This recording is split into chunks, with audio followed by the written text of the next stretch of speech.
ആരോട് ഇത് ചെയ്തു തുടങ്ങണം എന്ന് കാണുന്നു. Elder should do to the younger. അതായത് പ്രായമുള്ളവരെ ചെറുപ്പക്കാരോട് ചെയ്യണം.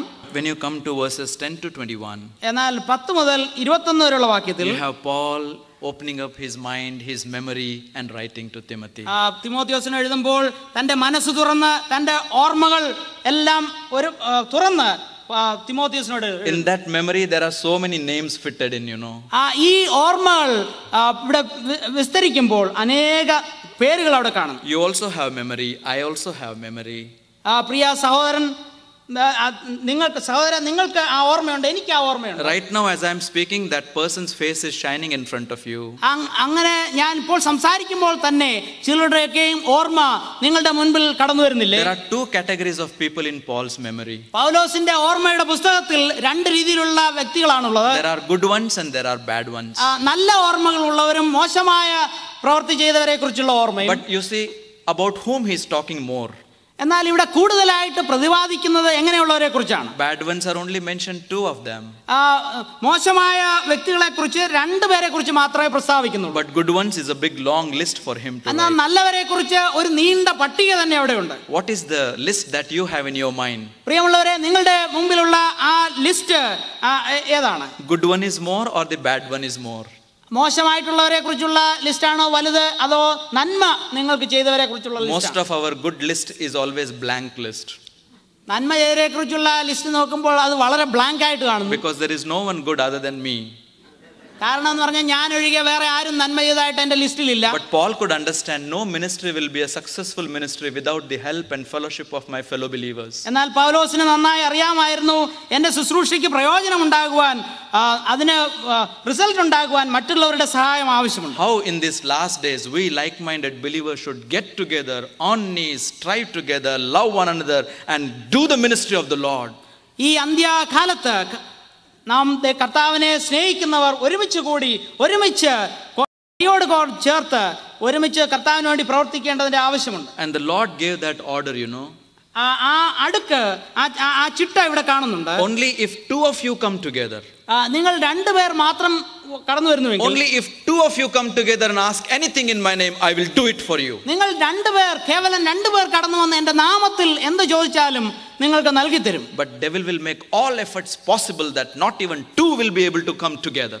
എന്നാൽ ഈ പൈശാചികൻ ഏത് തന്ത്രം ഉപയോഗിച്ച് ഈ 2 പേരെ ഒരുമിച്ച് കൊണ്ടുവരുവാൻ അവൻ അനുവദിക്കാതിരിക്കും. So I apply this to my personal life. ഇത് എന്റെ പ്രായോഗിക ജീവിതത്തിൽ ഞാൻ അത് അനുവർത്തിക്കുവാൻ നോക്കുന്നു. While I am always praying for some good like-minded believers to come into my life, എന്റെ ജീവിതത്തിലേക്ക് ഒരേ ചിന്താഗതിയുള്ള വിശ്വാസി കടന്നു വരണമെന്ന് ഞാൻ ആഗ്രഹിക്കുമ്പോൾ, but that principle of 2 asking one thing in the name of the Lord, I apply to me and my wife. നിങ്ങൾ 2 പേര് ഐകമത്യപ്പെട്ട് യാചിച്ചാൽ കിട്ടുമെന്ന് കർത്താവ് പറഞ്ഞത് ഞാനും എൻ്റെ ഭാര്യയും ചേർന്ന് അത് ചിന്തിക്കുന്നു. Want to share some assembly issues, personal issues, family issues frankly with one another.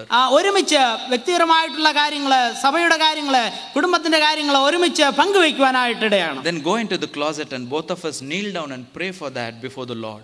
ദൈവസന്നിധിയിൽ ഒരുമിച്ച് രഹസ്യമായിട്ട് കർത്താവിന്റെ സന്നിധിയിൽ പ്രാർത്ഥിക്കണം. Beloved, let me tell you of truth, I have seen things working out. പ്രിയമുള്ളവരെ, ഞാൻ ഒരു കാര്യം അനുഭവിച്ചറിഞ്ഞത് പറയട്ടെ. ദൈവത്തിന്റെ സന്നിധിയിൽ പ്രാർത്ഥനയുടെ ഫലം വളരെയധികം കാണുവാൻ കഴിഞ്ഞു. Complicated issues, unresolving problems get easily solved because not we solve it, the Lord does it. വളരെ ഉള്ളായിട്ടുള്ള പ്രശ്നങ്ങൾ, വളരെയധികം പ്രശ്നങ്ങളുടെ മധ്യത്തിൽ കൂടെ കടന്നുപോയപ്പോൾ അതിനെക്കുറിച്ച് പ്രാർത്ഥിച്ചപ്പോൾ ദൈവം വളരെ അത്ഭുതകരമായിട്ട് അതിന് നീക്കുപോക്ക് തന്ന ഉത്തരം തന്നു. നമ്മളുടെ ബുദ്ധിയല്ല, ദൈവത്തിന്റെ. As you go from this conference, make it sure that you will find time out to come together and pray earnestly before the Lord. നാം ഈ കോൺഫറൻസിൽ നിന്ന് മടങ്ങിപ്പോയതിനു ശേഷവും ഒരുമിച്ച് കടന്നു വന്ന് ഐകമത്യത്തോടെ ഒരേ മനസ്സോടുകൂടെ ദൈവസന്നിധിയിൽ പ്രതിസന്ധികളെ കർത്താവിന്റെ സന്നിധിയിൽ ഇറക്കി വെച്ച് പ്രാർത്ഥിക്കുവാൻ ഇടയായിത്തീരും. Well, there will be Demases and there will be Alexanders. എന്നാൽ ദേമാസും അലക്സാണ്ടറും ഇങ്ങനെയുള്ളവർ തീർച്ചയായും കാണും. Maybe you can defocus and put your eyes on Luke. Priscilla, Aquila, and all others. എന്നാൽ അവരിൽ അധികം ശ്രദ്ധ കേന്ദ്രീകരിക്കാതെ നിങ്ങളുടെ ശ്രദ്ധ ലൂക്കോസ്, പ്രിസില്ല, അക്വില ഇങ്ങനെയുള്ള നന്മ ചെയ്തവരിൽ നിങ്ങളുടെ ശ്രദ്ധ കൂടുതലായിട്ട് കേന്ദ്രീകരിക്കും. What a beautiful epistle it is. എത്ര മനോഹരമായിട്ടുള്ള ഒരു ലേഖനമാണ്. How to behave in perilous days. ദുർഘട സമയങ്ങൾ വരുമ്പോൾ എങ്ങനെ നാം ആയിരിക്കണം, എങ്ങനെ പ്രവർത്തിക്കണം. And when we do that, നാം അങ്ങനെ പ്രവർത്തിക്കുമ്പോൾ remember, he is always anticipating one thing, that day.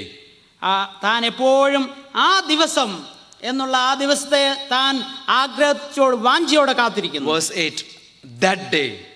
അതായത് 8-ാം വാക്യത്തിൽ ആ ദിവസം എന്ന് കാണുന്നു. What is that day? എന്താണ് ആ ദിവസം എന്ന് പറയുന്നത്? It's a day of resurrection. അത് ഉയർപ്പിന്റെ നാളാണ്. It's a day of rapture. അത് ഉൾപ്രാവണത്തിന്റെ It's a day of reckoning. അത് കണക്ക് തീർക്കുന്നതായിട്ടുള്ള ദിവസം. Not for our sins but for our service. നമ്മുടെ ശുശ്രൂഷയ്ക്ക് വേണ്ടി, ശുശ്രൂഷയ്ക്ക് പകരം ലഭിക്കുന്ന ആ സമയം. It's a day of his return. അവന്റെ വീണ്ടും വരവിന്റെ ദിവസം. It's a day of our receiving reward. നാം നമ്മുടെ പ്രതിഫലം ലഭിക്കുന്ന ദിവസം. It's a day of our reunion. നാം ഒന്നിച്ചു ചേരുന്ന പുനർസമ്മേളനത്തിന്റെ ദിവസം. With the Lord and with our beloved ones.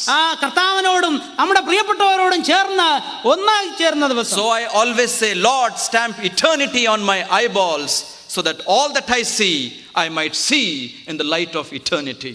അതുകൊണ്ട് ഞാൻ പ്രാർത്ഥിക്കുന്ന കർത്താവേ, എപ്പോഴും എൻ്റെ കണ്ണിന്റെ മുൻപിൽ ആ നിത്യത എപ്പോഴും കാണുവാൻ ഇടയാകണമേ.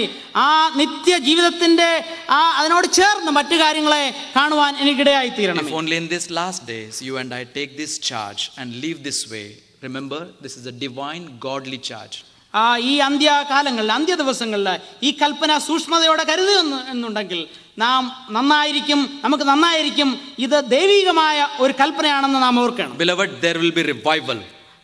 ഉണർവിന്റെ അവസരം ഉണ്ടാകും. Revival in your life, നിങ്ങളുടെ ജീവിതത്തിൽ, in your family life, കുടുംബ ജീവിതത്തിൽ. Then revived families when go to the local assemblies. അങ്ങനെയുള്ള ആ റിവൈവൽ നടന്ന കുടുംബങ്ങൾ ആ സഭയിലേക്ക് പോകുമ്പോൾ you will see the assemblies will be revived assemblies. പുനർജീവിക്കപ്പെട്ടതായിട്ടുള്ള സഭകളെ, രൂപാന്തരപ്പെട്ട സഭകളെ കാണുവാൻ കഴിയും. May the Lord help us to be occupied till he come.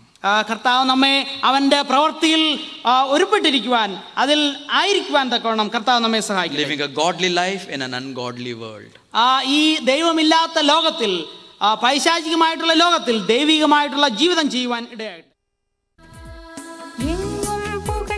സുവിശേഷം മംഗള ജയ ജയ സന്ദേശം, എങ്ങും പുകഴ്ത്തുവിൻ സുവിശേഷം, മംഗള ജയ ജയ സന്ദേശം.